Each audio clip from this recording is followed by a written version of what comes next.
A drum kit in a school band room can look ordinary chrome. Stands white heads a badge on the shell, a few dents from years of practice.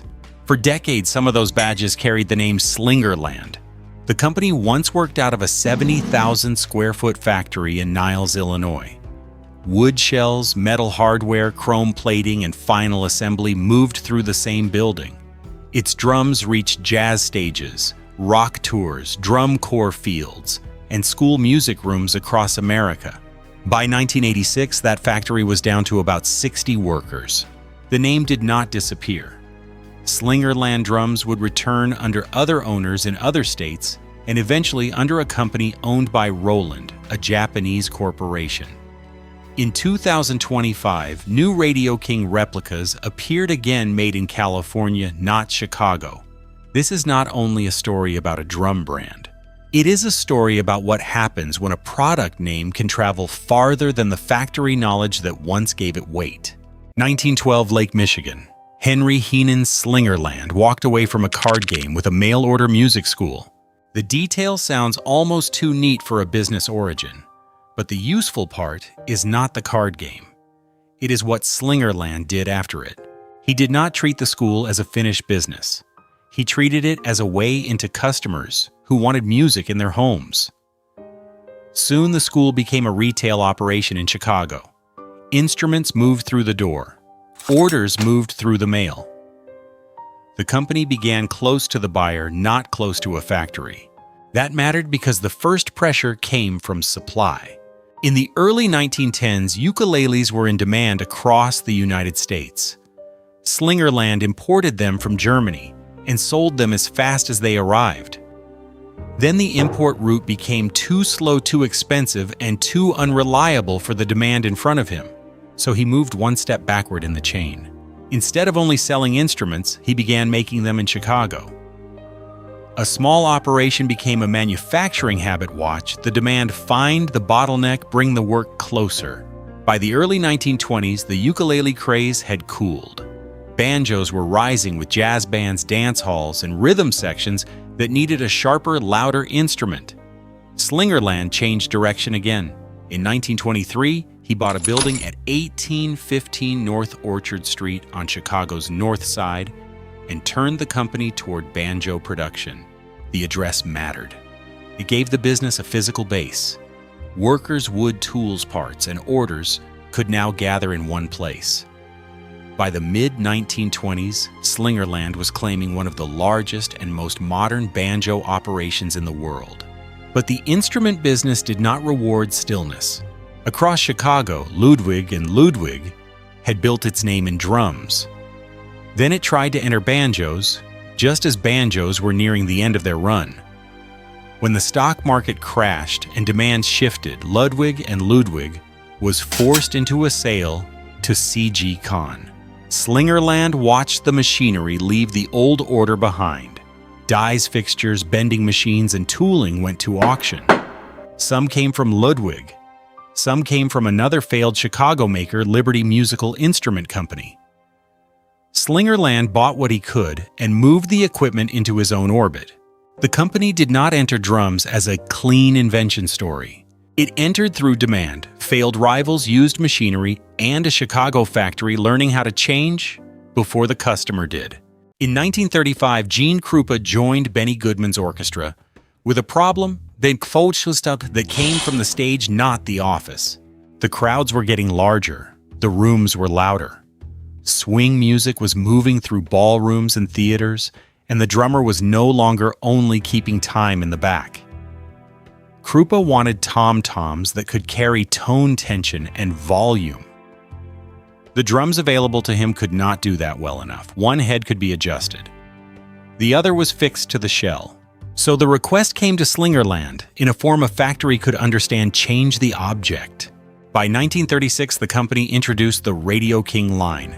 The snare used a single piece of maple heated with steam and bent into a shell. The tom-toms could be tuned on both sides. Hardware had to hold more tension. Woodworkers, metalworkers, and assemblers were no longer just producing another catalog item. They were building a drum that answered a musician's physical problem.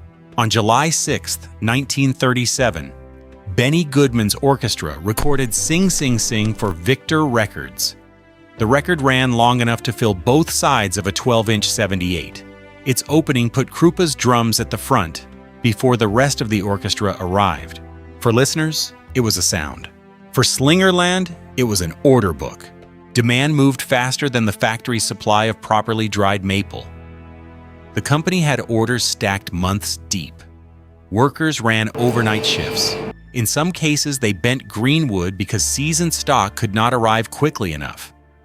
That decision carried risk. Wet wood could move, crack, or change as it dried. But waiting carried its own cost. A drummer who wanted the sound might wait for a radio king, but not forever. The factory was now feeling success as pressure. Slingerland also understood that a drum company did not live only on one famous player. Gene Krupa gave the brand visibility. Buddy Rich added another kind of force. When William F. Ludwig Jr. tried to rebuild his family name through WFL, he approached Rich with a direct argument. With Slingerland, you'll always be second to Krupa. With WFL, you'll be first. Rich changed sides, the rivalry sharpened. That rivalry kept pressure on product dealers and endorsements. Slingerland could not simply make beautiful drums. It had to keep musicians' stores, schools, and marching programs inside its reach. During World War II, the pressure changed again. Metal was restricted for non-essential manufacturing. Brass, chrome, nickel, and steel had other destinations. In 1942, Slingerland answered with the Rolling Bomber series using wood hardware where metal would normally sit. Rosewood and walnut lugs replaced cast parts. The company stayed close to the object and adjusted around the constraint. After the war, the business moved into larger scale. In 1959 and 1960, production shifted to a 70,000 square foot facility at 6633 North Milwaukee Avenue in Niles, Illinois. Under one roof, the company handled woodworking, metal fabrication, chrome plating, and assembly. The building gave Slingerland more than space. It gave the company a way to hold the process together. By the early 1960s, Slingerland claimed to be the largest drum manufacturer in the world. The claim can be argued. The shape of the business is easier to see. Jazz players, rock drummers, school bands, and drum corps were all pulling on the same factory. The sound had become a production schedule. In 1970, Bud Slingerland was 48 years old, and the Niles factory was still working. The company had famous players on its catalogs. It had school and drum corps business. It had a building large enough to hold woodworking, metalwork, plating, and assembly in one place.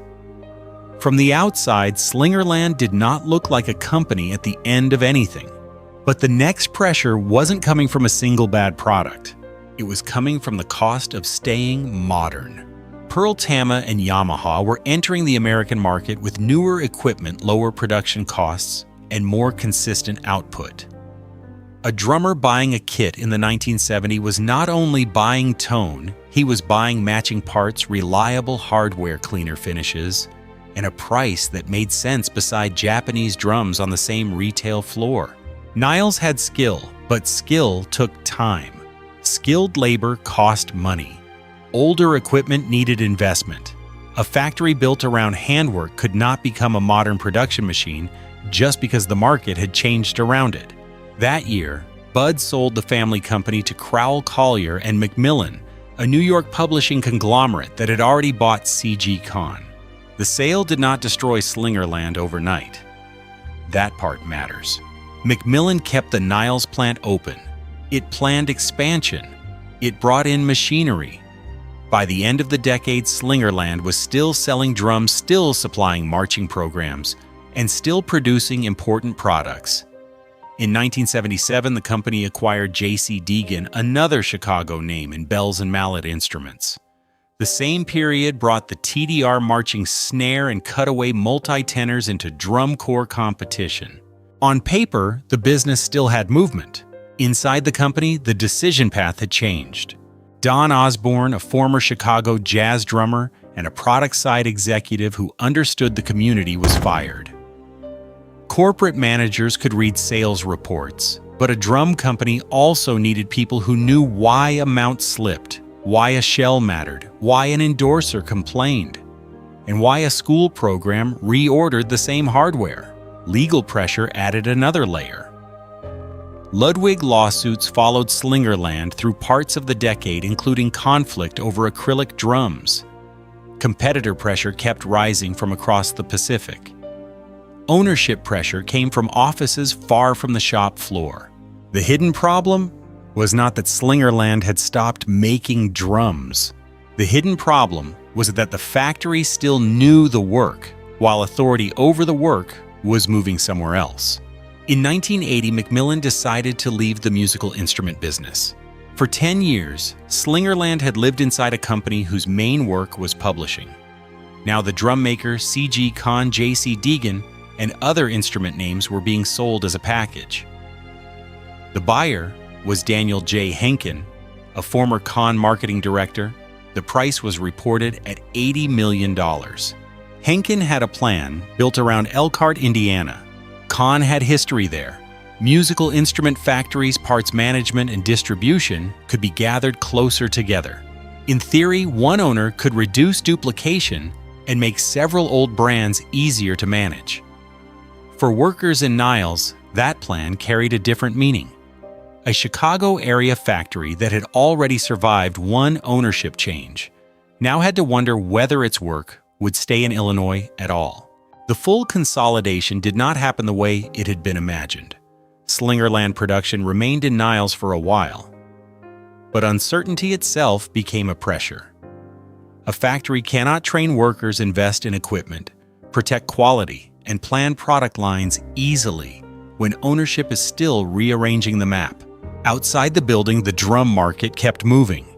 Pearl, Tama, and Yamaha were no longer distant threats.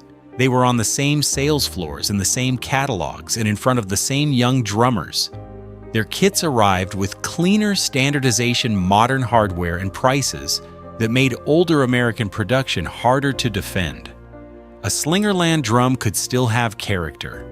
A buyer in the early 1980s often wanted something more basic. First, every part, fitting every finish matching, every piece of hardware working the same way twice. That demand exposed a weakness inside the old strength. The steam-bent maple shell had made Radio Kings desirable. Hand-fitting had given older drums their feel. Using parts across different production runs had once been part of how a shop kept work moving. But in a market trained by newer competitors, those habits looked less like character and more like inconsistency. In 1982, Slingerland introduced the Magnum series. It was an attempt to answer the new market with a more modern drum. The problem was that it did not clearly satisfy either side. It did not carry the old Slingerland sound strongly enough for traditional buyers. It did not compete cleanly enough with Pearl or Tama for buyers looking for modern reliability. The product line became a visible sign of a company caught between two languages. One language was built in Chicago and Niles Wood Hand's tone adjustment improvisation. The other was being written through standard parts, cleaner finish, repeatable output, and lower cost. Slingerland was trying to speak both while its owners kept changing. In 1984, Henkin was ready to sell. Sandlar Corporation took over, but by then the operating base had already thinned. Skilled workers had left or were leaving. Younger workers were not absorbing decades of technique fast enough. Endorsers had more choices. School programs and drum corps still mattered, but competition had reached those buyers too. The cracks were no longer hidden inside balance sheets. They were visible in the drums, the workforce, the product line, and the space inside Niles that no longer matched the amount of work moving through it. By 1985, the Niles plant was still standing, but the factory no longer matched the company inside it. A 70,000 square foot building had been designed for volume. It needed orders departments, trained hands, and enough movement through the floor to justify the space. Slingerland no longer had that. The workforce had fallen to about 60 full-time employees. Machines that had once supported a broad production flow now served a company trying to keep itself alive in smaller pieces. The pressure came from several directions at once. Pearl Tama and Yamaha had taken more of the modern drum buyer's attention. Ludwig had struggled too, but it had moved further toward automation and standardization. Slingerland remained tied to older techniques, older equipment, and workers whose knowledge could not be replaced quickly. A shell could still be made. Hardware could still be fitted. A badge could still go onto a drum. But the route from order to finished kit had become harder to defend. Parts from earlier years were still being used. Some drums carried a mix of old and new components. For collectors later, that variation would become part of the appeal. For a buyer in the mid-1980s, it could look like uncertainty. One kit might not match the next one closely enough. One piece of hardware might not behave the way the catalog suggested it should. In 1986, Slingerland ceased operations. The Niles factory closed. About 60 workers were laid off. There was still a building. There was still equipment.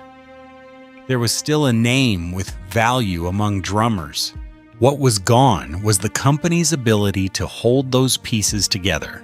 The closure did not erase Slingerland from memory.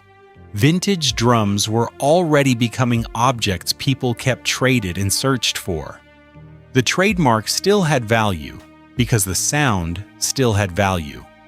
Someone could buy the name, but a name could be moved more easily than a factory floor. The next chapter of Slingerland would not be built around Chicago workers bending maple plating hardware and assembling drums under one roof.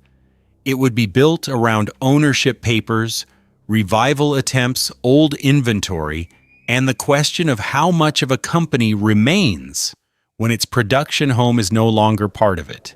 After 1986, Slingerland became easier to move on paper than it had ever been on a truck. Fred Gretsch Enterprises acquired the trademark. Gibson bought the name in 1994 and tried to bring it back as a premium drum line. Some of those drums were well made. Some players took them seriously, but the old arrangement was gone. The shells workers, machines, suppliers, and daily habits of the Niles floor were no longer connected in one place. In 2018, Gibson filed for Chapter 11 bankruptcy. Slingerland inventory was sold off bare shells hardware, complete kits, and parts that had waited in storage. Pieces of a revival moved out through auctions and online listings. Then the name moved again. DW Drums acquired Slingerland in 2019. Soon after Roland, a Japanese company acquired DW. The old American drum brand that had spent the late 20th century under pressure from Japanese competitors now sat inside Japanese ownership. In 2025, new Radio King replica snares appeared at NAMM. They were made in Oxnard, California. They carried the old name. They were crafted carefully. They gave drummers a way to touch the shape of the past. But they did not reopen Niles. The harder part of Slingerland was never only the badge. It was the route from maple to shell, from shell to hardware, from hardware to a finished drum held together by people who knew the work before it became a line on an ownership document. The name still travels. The factory floor does not. At 6633 North Milwaukee Avenue, the old address holds the quiet part of the story.